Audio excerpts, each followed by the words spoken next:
Perfect. Okay, cool. All right. So. Hello. Oh, we missed Nemeth. Oh, wow. Yeah, I know. Anyway, all right. So what are we doing today? we're just here to talk about DEGSA and about the hackathon. But before. Okay, wait a minute. What is hackathon? Just first thing first. What is a hackathon? Explain it. A hackathon. Yeah. It's a competition. All right. That at the end of the competition, there is an outcome. Okay. That's not a good explanation. Do you have a better explanation, Michael? Yeah, it's where a bunch of people who are going to try and solve a problem get together and they sit in a room for a fixed period of time. It's a defined period of time. And then they work together to try and accomplish the problem or the overall context of the hackathon. Yeah, that's a much better. Nice. And so that's what we're organizing. And so Michael here is the co-founder of DEGSA. So we talked about DEGSA in the last episode. So he co-founded DEGSA with me. And I think, Michael, do you want to just introduce a little bit about yourself? Yeah, I can introduce myself. Okay. So my name is Michael Laden. I'm the co-founder of DEGSA Limited. So currently my role is the technical director. So while Bijin works more on the execution side of things, I work more on the technical side of things, the technical implementation of our different projects. So across our 3 different pillars of engage, attract, and inspire. My background is mechatronic engineering. So graduated last year from the University of Adelaide. And I've been working at Boeing with Bijin since then. Oh. Great. I have asked Bijin this question. So what is your inspiration for DEGSA? Why did you become part of this? So I think it was both Bijin and I had a great opportunity throughout university to sort of experience university clubs and all the outreach that was going on through there. So Adelaide University Engineering Society, Adelaide Mechanical Engineering Student Society, all these amazing clubs and societies that you can be a part of. But when you go out of university and into the real world, there's less opportunities for your development and like to be a part of those clubs and societies. So we kind of want to create a club and society for graduates. And so we want to create those events and bring those events to graduates and keep benefiting them through that sort of network. Yeah. Bijin and you were telling me that when you were in the uni, you were not really in contact. So do you want to tell that a story? Because that I think that's really correlate to what you guys are trying to do here. Yeah. At DEGSA. So sure. Well, we obviously did the same degree, and we finished at the same time. But Michael was always like in the smart group. There was like a smart popular group in the cohort, and Michael was part of that. Which I'm sure you had no idea. This is news to me. Yeah. Wow. And so we never interacted at all. Had just different friend groups at the end of the day. But then afterwards, we got to talking, and it was. I think just talking about Boeing and then understanding that, hey, we actually want to create this network and hopefully bring more like-minded people together. Correct. Yeah. And I of course, Michael said about the clubs and stuff. I didn't have that experience at university. I was a lot more working by myself. But then after I graduated, I started volunteering with Boeing at stuff like this. And then it really made me feel like, I really missed out. And it kind of sucked that now I can't go back and be part of something like that. Sure. So I'm really glad we created something like this so that, if you did miss like that opportunity in university, you still get a chance to mingle and cooperate with people outside of just your company. Yeah, make it yourself. Exactly. So that is a typical questions within the university environment. I think the communication and networking between the students, I find very weak by hearing this. You have experienced sort of the same issue. How do you think that DEGSA can help that problem? What's your plan to solve that? You're trying to create a center to attract all these people in, but what's your inspiration? What do you want to get at? How do you want to do? Because you guys were talking about other plans.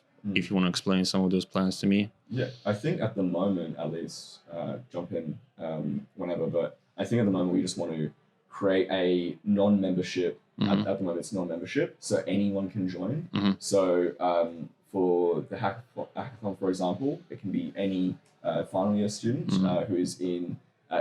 There's a specific list of qualifiers, but it's related to defense. Yeah. They can all join, be a part of it, and there's no like sort of. You don't have to be a part of a club or a society to join it. So it's almost like a free event. So as long as it's not a free event. Correct. So just to clarify, someone else is paying for it. Yeah. Just to clarify that, any final year engineering student who's done an internship at a defense company or currently is employed. So such as like STEM cadets or people that did an internship with like Boeing, BAE, Lockheed, that kind of stuff. Because there's definitely value out there. But the event is mainly geared towards graduate engineers who've already graduated and currently working in defense. So this goes along with that engage pillar, which is trying to engage people that are already in the defense, to give them really valuable hands-on development activities and experiences that help them to, want to stay. Because I think talking to a lot of our sponsor companies, and I think the passion behind why they're so excited about things like this is because when you go in as a graduate to an engineering company, especially such a big scale and in such an industry such as defense, you don't oftentimes get put into projects where you get to see and experience and deal with the latest technologies that the company has to offer, just because of the risk that the company takes on by taking on such a entry-level engineer to that. So I think it's really exciting that we get to provide an opportunity where like one, they get to have fun. And two, they get learning, and the learning is accredited through Engineers Australia. And then three, the prizes from this hackathon are really, really cool engineering experiences that we've organized with these companies where they do actually get to see what that latest tech is and what the 10 years down the line, what kind of tech you could be working with, or I mean, obviously before that as well. But what the limits, because, you always hear that defense is the latest and greatest of technology, but then coming in, you may not experience that. Like, I mean, Word document 2019, like Microsoft 2019 is not the latest and greatest thing that most of my work is on. But it does change from that. And you do. Well, the Office is the standard of the technology. What version of Office do you have? What version of Office?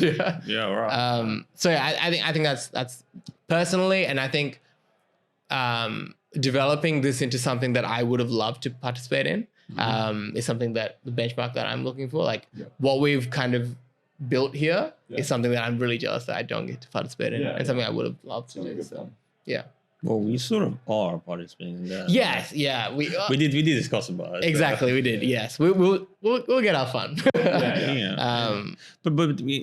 I like that you expanding on the idea that what the benefits are to work in defense environments or defense industry.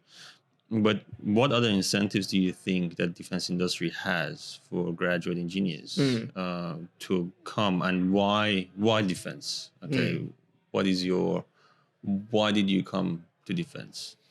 What's your inspiration? I mean, you've always been in defense, right? Yeah, throughout all of my internships and stuff like that. So it was always like, I remember the first opportunity that was provided to me was the summer vacation placement at DST. That was really, really exciting because they had me work on cutting edge machine learning technologies. And I really think that, in terms of working in defense, it's working on those cutting edge technologies that you don't have that much of an opportunity to in other sectors. Then from there I went to Lockheed Martin, back to DST, and then now Boeing. But do you think, expanding on that question, and I have an answer for this in my head, do you think, what do you think the value is of working as a graduate going into the defense industry for your first role and that graduate experience compared to going into a different industry? What do you think defense provides uniquely? Let's say, if you compare it with mining, infrastructure, I don't know, agtech, or any of these other related engineering fields that you can actually dive into. What defense gives you? What edge defense gives you that is compared to other industries actually lagging? Okay. Well, that's I know the answer that you have in your head, and it's the same answer that I have in my head, which is that in defense, it's like that cross-pollination. Yep. Where you and working for a prime, you're working with all these other defense companies that are all collaborating on a massive project. And so actually being able to see how different companies have their work processes and all that kind of stuff is really exciting. And you get to see what other engineers are doing in other companies. So that's really cool. Great. Yeah. What were you saying? Yeah. Well, I was gonna say that's very true. But I think working and going into a prime defense company, I think it teaches you a system and a method to engineering that you wouldn't get if you went straight into a startup that has 10 people. I think you're talking about system thinking, isn't it? Systems engineering and system thinking. Correct. Yeah. And look, and I think like a university degree in engineering does teach you a lot. It gives you a lot of context into engineering and a lot of theory. But application wise, I think going into a company where, the systems are very laid out, the processes are laid out, just so that when you go in with nothing and you just have theory in your head, they give you a framework to apply it well. And then I think that sets you up really well for a career in any other industry you go to. Because when you have an industry such as defense where, the technology is really great, but there's a bit less pressure in terms of time, because, they want you to do the quality work, not the fast work with more mistakes. They want reliability. So it lets you step back a little bit and really think about what you do and analyze your work and optimize yourself. Whereas coming from another industry, because obviously, like you said, you were all in defense. I was in manufacturing before defense. It's a very different mindset. It's like you don't want the fastest, so you don't want the most reliable solution. You want the one that takes the less time with the least amount of money. And coming to that you don't always learn the most that way. So but then you work at small startups that also are SMEs to defense, and there's a mix of there's everything in the space. But I think generally as a grad, a lot of people that enter the defense industry go into these primes because they're the ones that take and give you that framework of knowledge. So I think that's what it would be for me. Shall we dive into the technical details of this hackathon? I think that's so. Yeah. So do you want to explain what is going to happen? What's the vision behind the technical side of it? The vision behind the technical side of it is we want the graduates to better develop their model-based systems engineering approaches. And so we've created this hackathon concerning model-based systems engineering, which is what your company that's a theme. Works with as a theme. So we want them to work with both physical hardware as well as software, so simulation software, to sort of combine those for an overall complete product, kind of like how you do it in the real world. And then to that end, the other ways in which we've tried and simulated a good engineering workflow is that we are having the teams do kind of like competitive collaboration, where the scores aren't purely based on one team doing really, really well and beating everyone else. They also have to work with other teams. And so we sort of set up a scoring structure to facilitate that. I think the other part to mention, like I briefly mentioned earlier, obviously the hackathon is a competition, and there are prizes, but we also want to keep in mind that, again, one of our key stakeholders here is Engineers Australia, and what they care about is developing good engineers. And this is a big education piece as well. So we've developed 4 workshops that's going to run every fortnight leading up to the hackathon. And those workshops will allow our technical partners. So we've partnered up with IoT Consultants, which is Mark's company, which makes model-based systems engineering software, ANSYS for the simulation, and then also RunLink from Stem Cell Foundation, which is the actual microchip we're using for the project. So they'll be running workshops teaching about what the hardware is, what the software is, how to use it, how to best use it in the hackathon. And then also Mike will be running a workshop on how to prepare for the hackathon at the end. And I think, I think that will set the participants up really well for a really productive 24 hours, which is what it'll be 24 hours design and build from start to finish. Physical product. Physical product. Yeah. Well, will be physical product. And then testing and simulation as well. And it'll all make sense, and there'll be more information coming out as we get closer to the date and as we get more participants as well.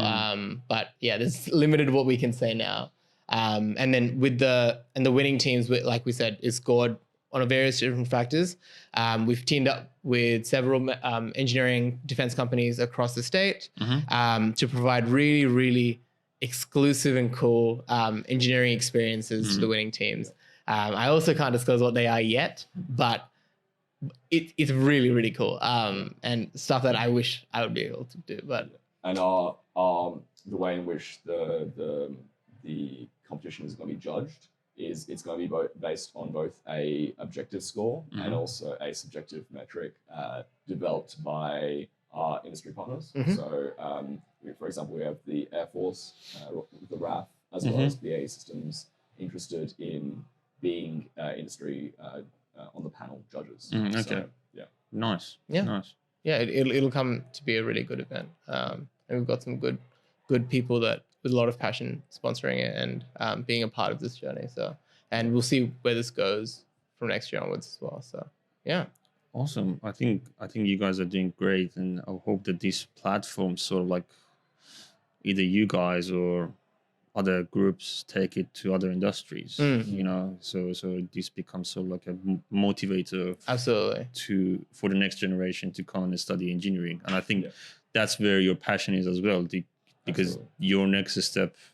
I don't want to sort of spill the secrets, but you know, big things are coming. You know, this is so. I just wanted to say that is not the end. So that is just the beginning. You know, you guys are having those plans. So that's great. Yeah. Awesome. Great job, guys. Thank you for coming to the podcast. Thanks for coming. I think.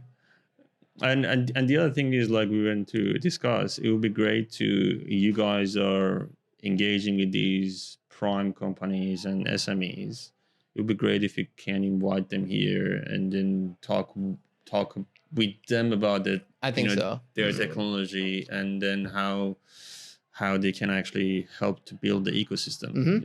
Okay, so I think you are doing great, but I think you need to do other stuff on the side of it as well. Sure.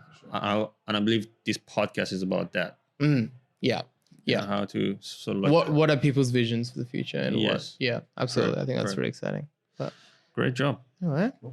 You're good. You're laughing. 6:30 exactly? Oh, come on. Let's go.